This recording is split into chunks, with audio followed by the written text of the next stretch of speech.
Does pardon bring peace? Have you ever wronged anybody seriously, and because he's so kind and generous, he has forgiven you? And every time you see him, you're embarrassed. In fact, it's so embarrassing you walk around the block to avoid them. Does God want us to avoid him in the hereafter because he's been such a generous forgiver?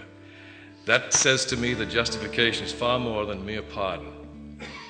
God says, I not only forgive you, but I will treat you as if you had never sinned. In fact, I will treat you with dignity and respect as if you'd always been my loyal children. To be covered with the righteousness of Christ is not a disguise. It means we will be treated as if we had lived as righteously as the Son. God does not wish us to avoid him in the hereafter. There's peace that comes from knowing that God treats people that way. You know he does. Look how he treated Peter and Mary and all the others. He even treats unsavable people that way. Look at Judas. Look at the man who brought the woman taken in adultery. God is gracious toward one and all. We have no need to fear his infinite memory in the hereafter. This is the rascal of whom I forgive so much. No, we will be treated with incredible grace and dignity, and this brings peace. Now, if we have this peace, look at verse 3. We even rejoice in our sufferings now, knowing that suffering produces endurance, and endurance produces character, and character produces a hope that will never let you down. Suffering is destructive unless we've seen this larger view.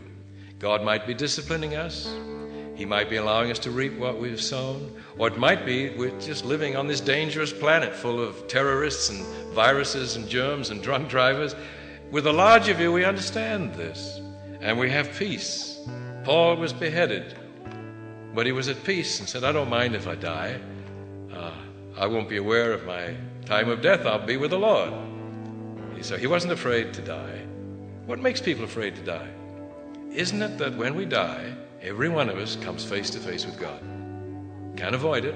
Saints and sinners alike, when they die, next moment of consciousness will be face to face with God. Will it be terrifying to come face to face with someone who knows us so well? Every detail of our lives. Not if we've learned the truth about God and how he even treated Judas.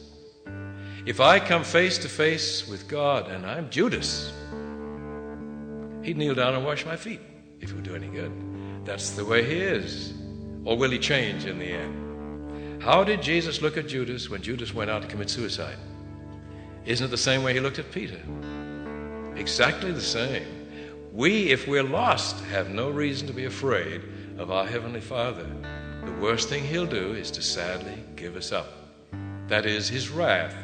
I would define God's wrath as simply his sadly turning away in loving disappointment from those who do not want him anyway, thus leaving them to the inevitable and awful consequence of their own rebellious choice.